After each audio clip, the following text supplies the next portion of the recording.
Bom dia, doutor Ricardo. Bem-vindo mais uma vez. Bom dia, Ricardo. Bom dia, Anne. Bom dia, Paulinho. Bom dia a todos. Mais uma segunda-feira, né? E muito sol. A gente trazer os assuntos dessa semana, começando principalmente com um assunto que é uma preocupação nacional, que são os planos de saúde, né? Os planos de saúde que já, normalmente, de maio para junho, tem a divulgação desses planos. São planos de duas naturezas. Temos os planos individuais de familiares e temos os planos empresariais e coletivos, né?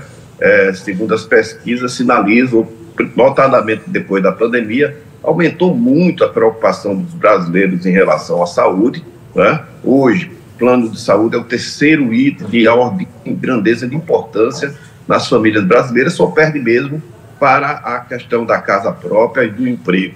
Então, é uma preocupação latente, né? Tivemos a divulgação já dos planos individuais em 9,63%, bem acima da inflação, com a inflação de 4,18%. Isso é uma preocupação porque mexe com o orçamento familiar de todo mundo. E vamos ainda ter divulgação dos planos empresariais. Enquanto os individuais, 9,63%, já é uma preocupação, mas eles são devidamente monitorados pela Agência Nacional de Saúde Suplementar. Já os planos empresariais, eles são de negociação livre e depende muito da situação de cada plano, aumentando mais ainda as preocupações. Notadamente, muitos desses planos terminam em situações de judicialização, onde 75%, inclusive, são favoráveis e reduzem um pouco o valor das mensalidades. Há uma preocupação crescente. A expectativa de vida dos brasileiros, graças a Deus, vem crescendo bastante. Melhor cuidado com a alimentação, com o exercício físico, um nível de atividade de vida melhor. Com essas expectativas, aumento das tecnologias, né, custo dos remédios, dos atendimentos médico-hospitalar, tem levado os preços para um valor muito acima da expectativa. Nós passamos uma recomendação que é muito latente hoje em dia, o que a gente observa é que muita gente fica com o seu patamar sufocado no seu orçamento e muitas vezes sai dos planos de saúde ou diminui o patamar do plano de saúde para a situação onde você tem um atendimento melhor. Se você está com plano de saúde de apartamento, passa para a enfermaria, diminui o nível de atendimento. Isso é uma preocupação. Deve ser um plano de saúde deve ser a última coisa a se mexer, mas já que se você for mexer, nós temos uma recomendação para dar, que é em relação aos cuidados das pessoas de má idade, né? Os nossos pais, os nossos avós, normalmente são os provedores da casa e erradamente, equivocadamente, nós escolhemos justamente, os pais às vezes abrem mão dos seus planos de saúde para permanecer com os planos de saúde dos seus filhos. É um erro equivocado, embora da dimensão de papel de pai e de mãe, mas justamente nessa fase, os pais e os avós é quem precisa de mais atendimento.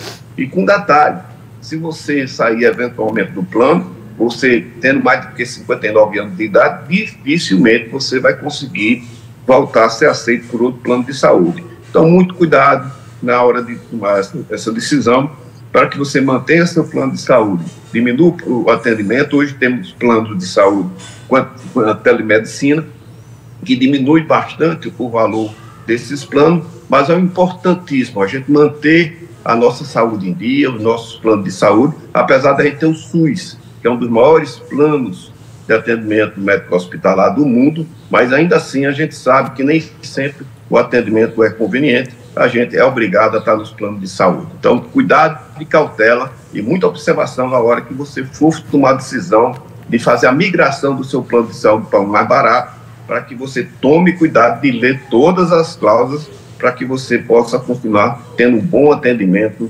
médico-hospitalar. Ainda falando sobre essa questão de saúde, o governo também autorizou um aumento de até 5,6% no preço dos medicamentos, né?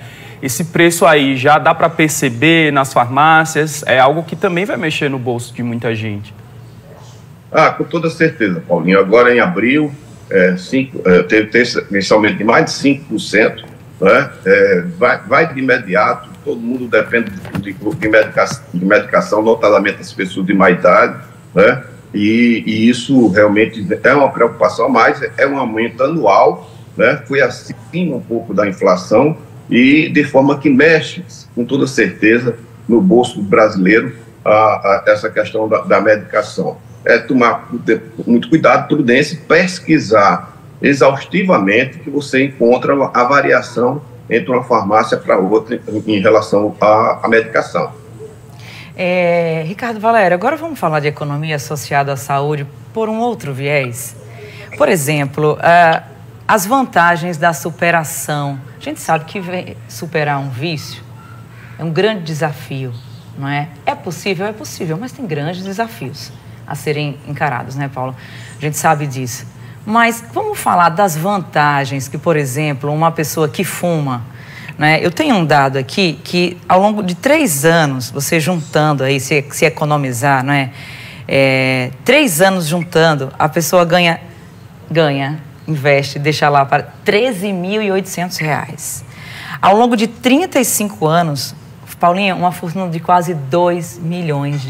No caso, se a pessoa deixar de comprar o cigarro, não é isso? Abandonando o vício. Olha aí. A gente precisa falar sobre isso, não é, Ricardo? Vamos bater esse papo sobre quando a gente está falando sobre um problema de saúde pública que, ao ser sanado, olha o que é que gera na vida da pessoa, né?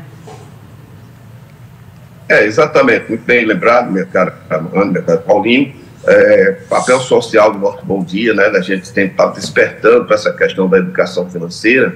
É fundamental você se livrar do vício do tabagismo, né? Agora em maio teve a comemoração do Dia Internacional do Tabagismo, inclusive que o papel era: precisamos de alimento e não de tabaco, ou seja, precisamos cada vez mais nos conscientizar. Eu sei que é um assunto que os sumantos às vezes nem gostam de tratar muito, mas a gente está trazendo isso porque tem seus familiares, né?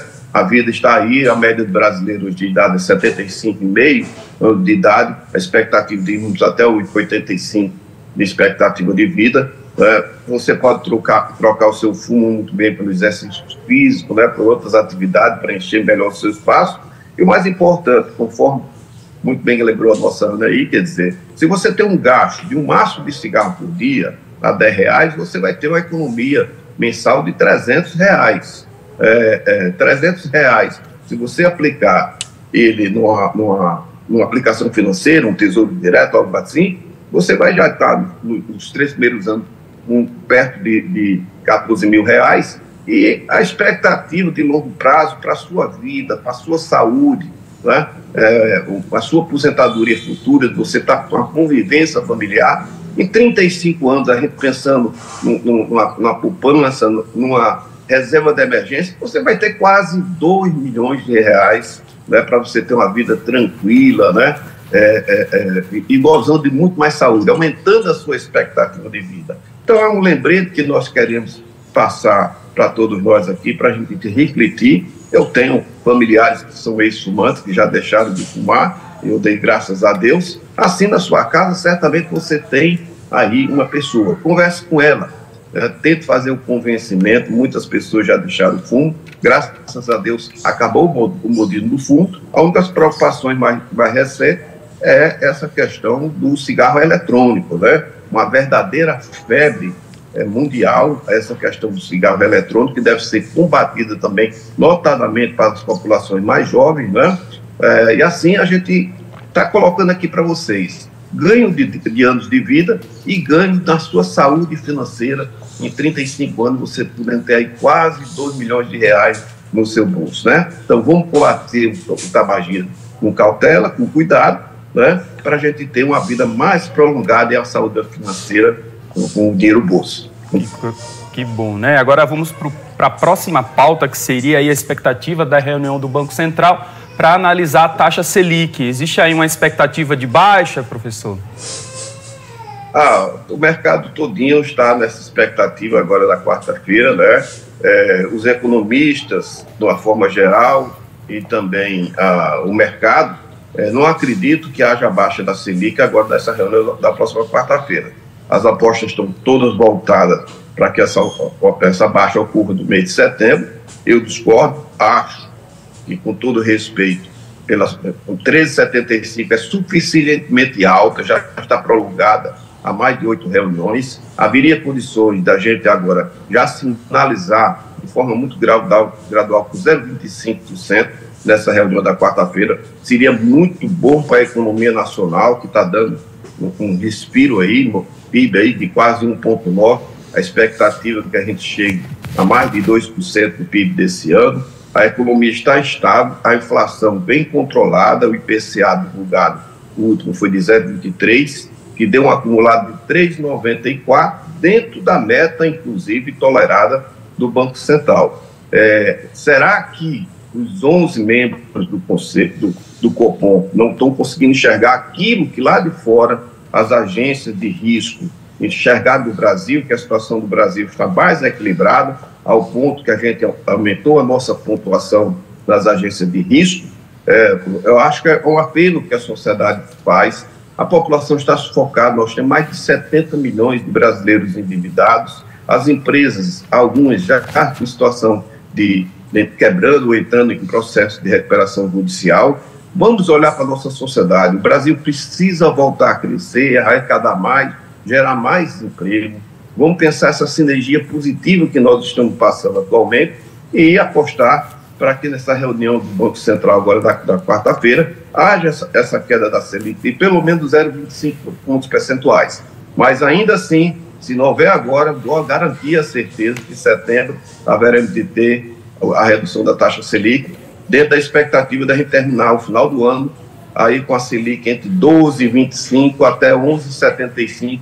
Eu, como sou do grupo dos otimistas, fica aí com 11,75, o que seria muito bom para a retomada do crescimento do Brasil e para a população e para as empresas poderem gozar de uma situação melhor. E com lembrete também, para cada um ponto percentual que aumenta na Selic, são 35 bilhões que aumenta na nossa dívida interna. Vamos apostar e acreditar que os 11 membros do Conselho Monetário Nacional vão ter essa situação para a nossa Selic baixar nessa reunião.